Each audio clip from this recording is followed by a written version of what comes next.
share your presentation and share sound. Thank you. Thank you very much. First of all, I would like to greet the organizers and participants of this Congress, and I am very glad to be part of this event. Now I think I can share my screen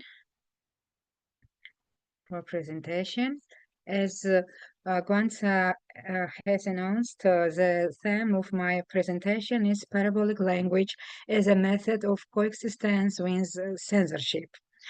My presentation examines the development and function of parabolic language in Soviet Georgian cinema as a sophisticated creative response or to ideological censorship and political repression.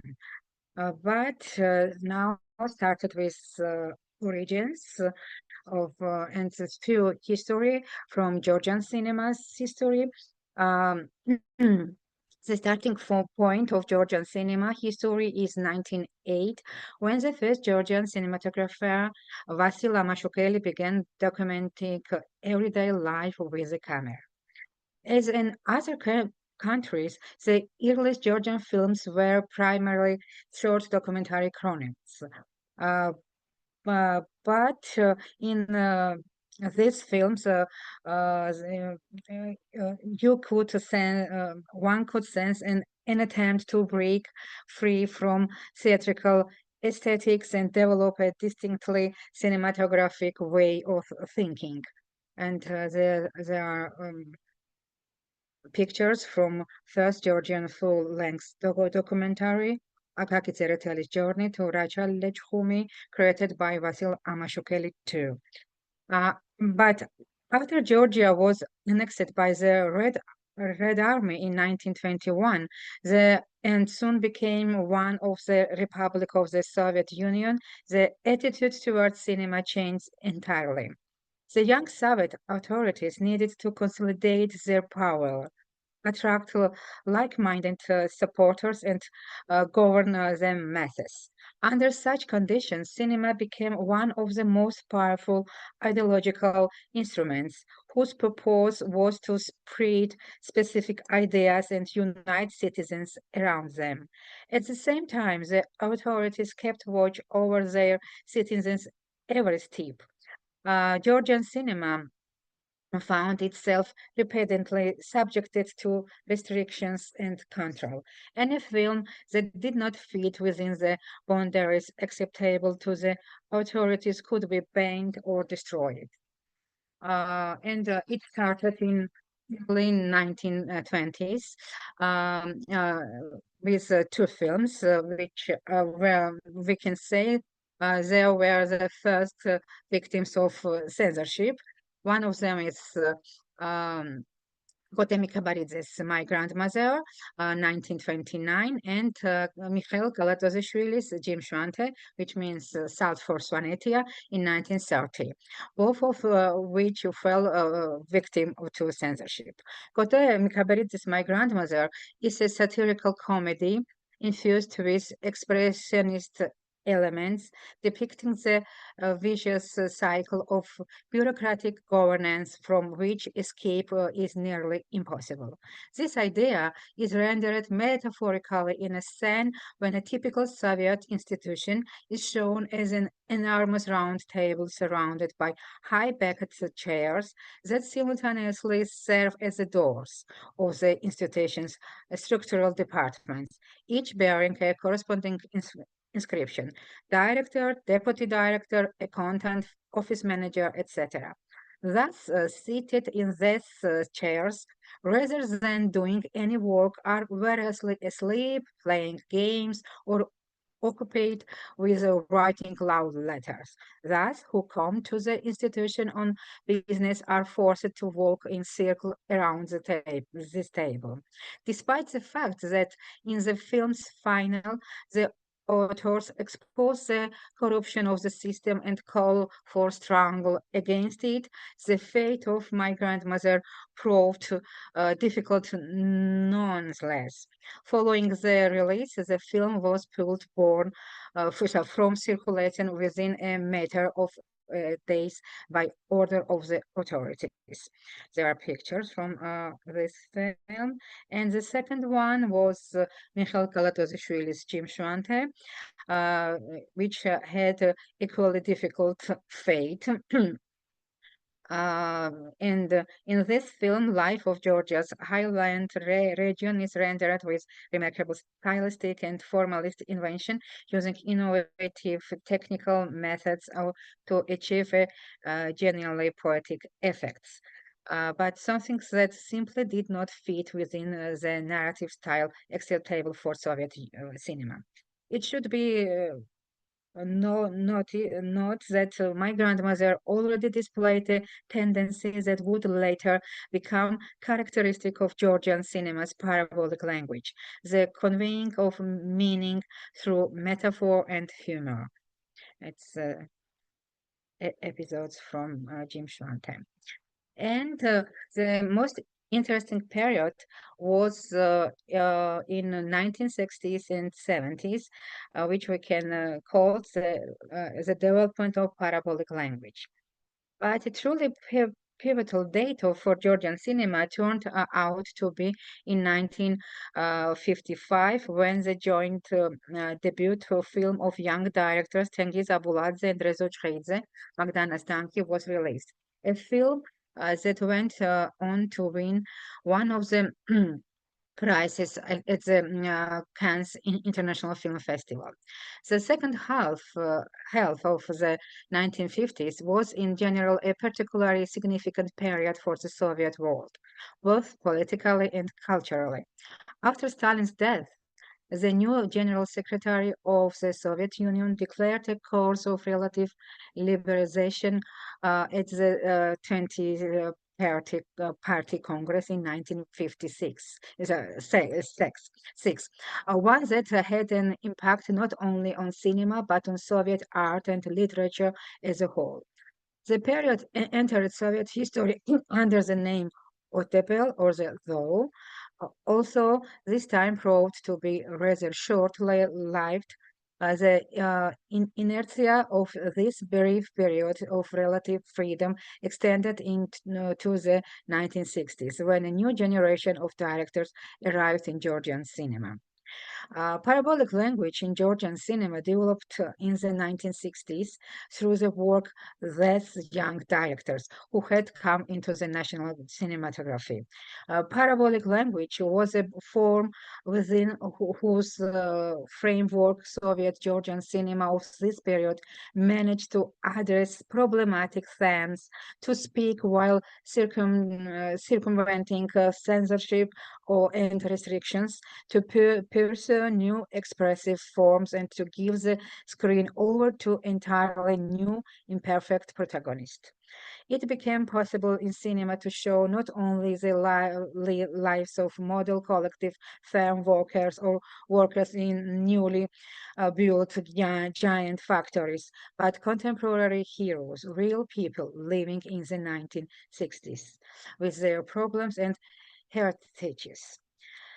Confrontation with conformism and indifferences is the theme of perhaps the most remarkable Georgian film of the 1960s, Otario Seliani's Gyurgova. By 1966, when the director began working on this film, he had already made several short films in which his uncompromisingly distinctive authorial style had already manifested itself. The film main characters, Georgova, are two young men who have come to work at the wine factory. Nico, a young man with hunched shoulders, awkward, wearing that seem a quilty smile, and the clean-shaven orderly Otar, who knows precisely how many smiles to dispense to whom and in what quantity. Before this, the director introduces both characters through a sketch of their morning routines, a few quick strokes, um, economical and precise. The wine factory itself seems to live by rules established once and for all, whereas in My Grandmother, everything moves in cycles.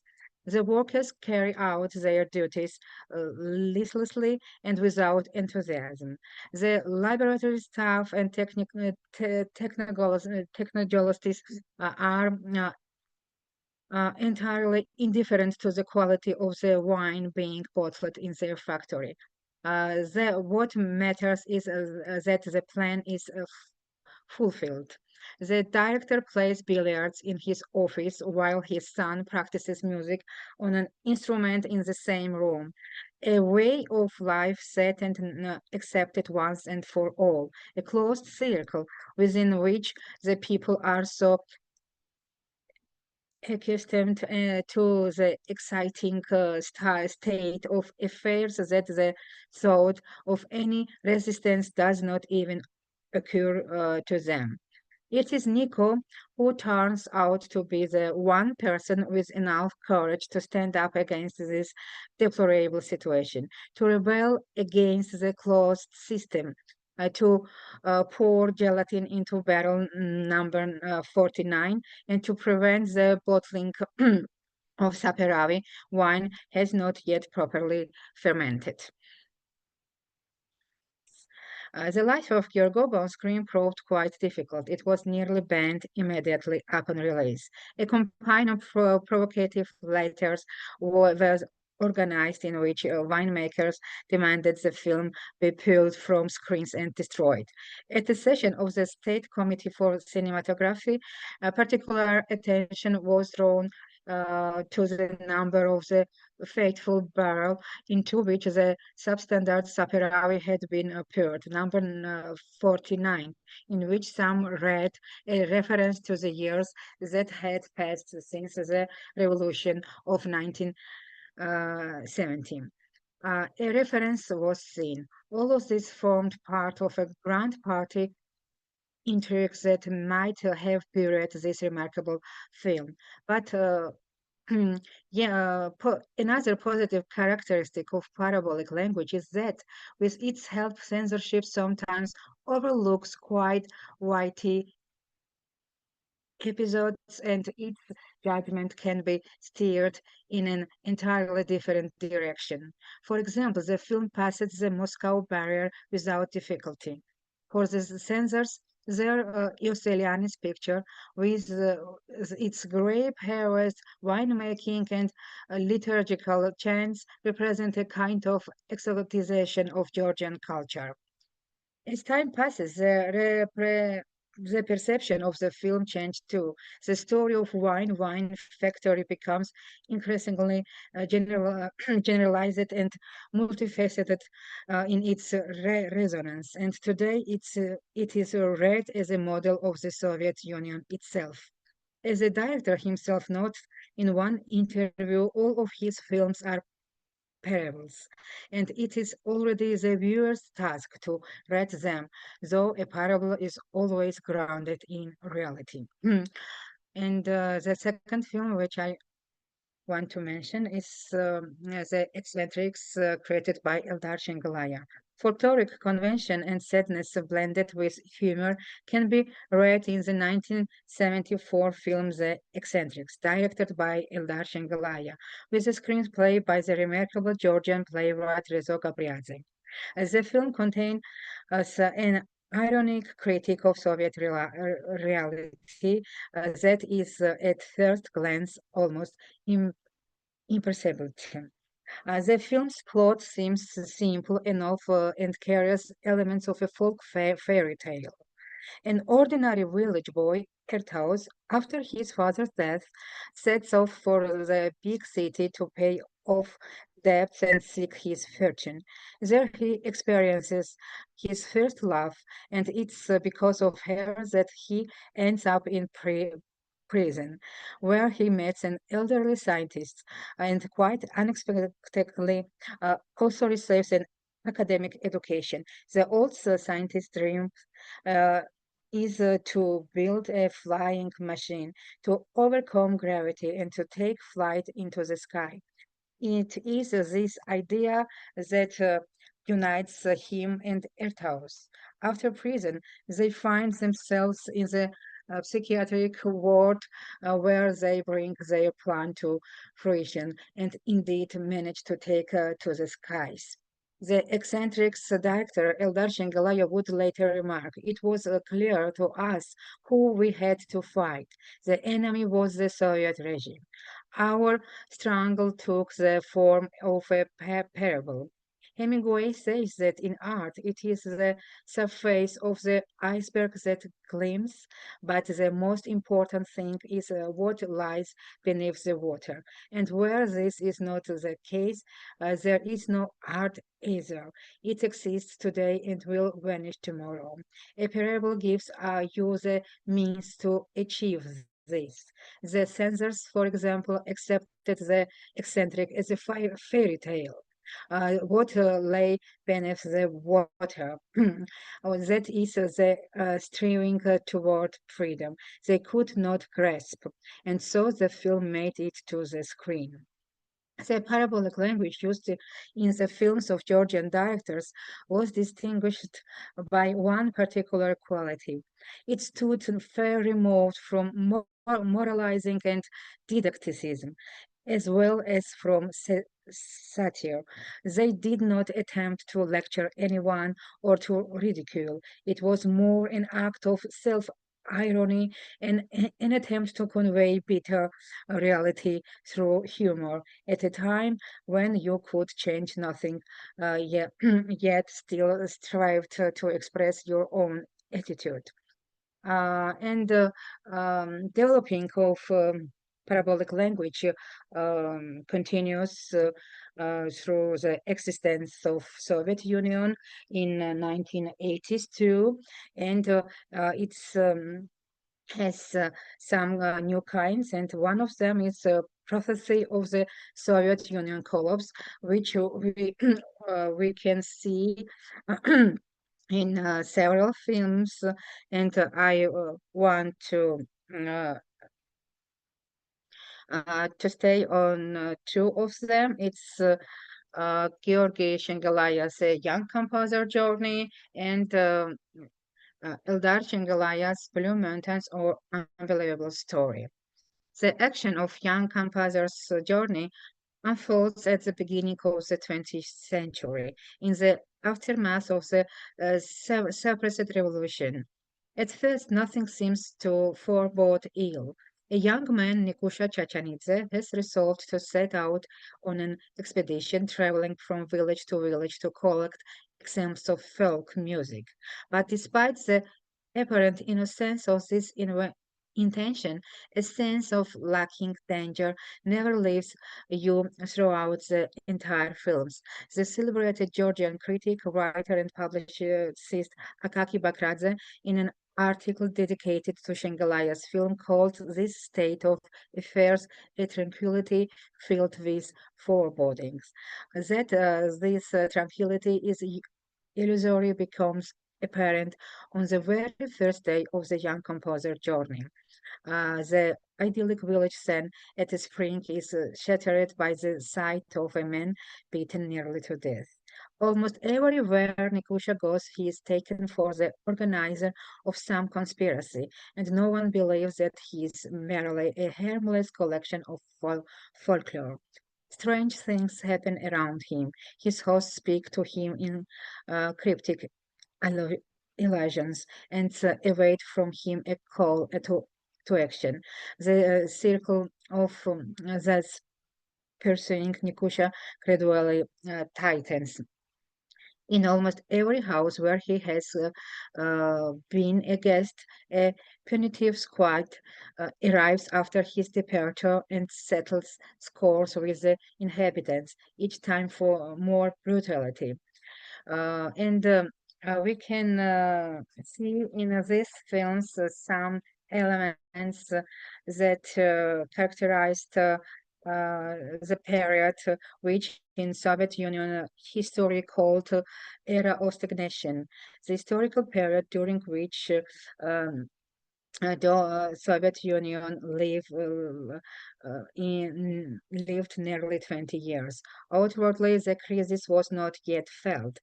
The country seemed to live in stability and prosperity, but during this period, economic development had almost entirely ceased, and agricultural sector was in crisis, and in the development of new technologies in production, the Soviet Union lagged significantly behind Western countries.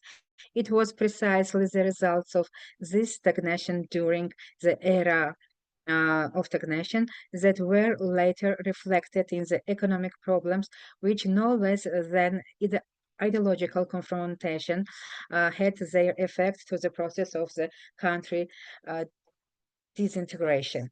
But the I think, most interesting example of prophecy of the Soviet Union's collapse is the film The Blue Mountains, or an unbelievable story. Uh, yes. The film action unfolds in an editorial office where no one actually works and everyone merely creates the impression of being busy. It is here the film's protagonist Soso arrives with his novel, and his endless wandering from editor to editor begins. No one has time for Soso or his manuscript. One of them speaks constantly of going on leave, while his safe contains not manuscripts but eggs kept warm. Uh, Others spends working hours studying French. The young editors, while away the time playing chess.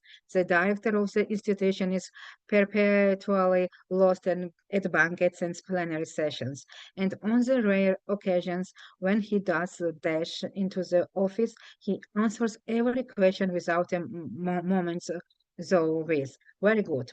In this editorial office, in embodiment of professional indifference, stagnation, and bureaucracy, the elevator breaks down constantly in a deeply symbolic fashion.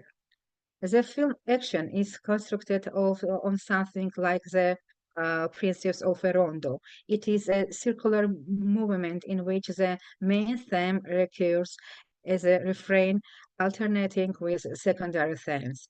Against the backdrop of an uh, id- idyllic melody by the celebrated Georgian composer Gia Ancheri. The seasons change outside the editorial office windows. Now it rains, now it snows, now it sun shines, and Soso continues to call on those to whom he has left his novel. In In 1984, when The Blue Mountains was released, most audience perceived it as a satire of professional indifference, inertia, and bureaucracy. But a work of art has one strange property. If it is truly art, it goes on living independently of its author, and new meanings emerge within it as time changes. Today, the editorial office building of the Blue Mountains is perceived as a model of the Soviet state system, a state whose collapse um, um, in is unavailable. And indeed, in the film final, the building finally comes down.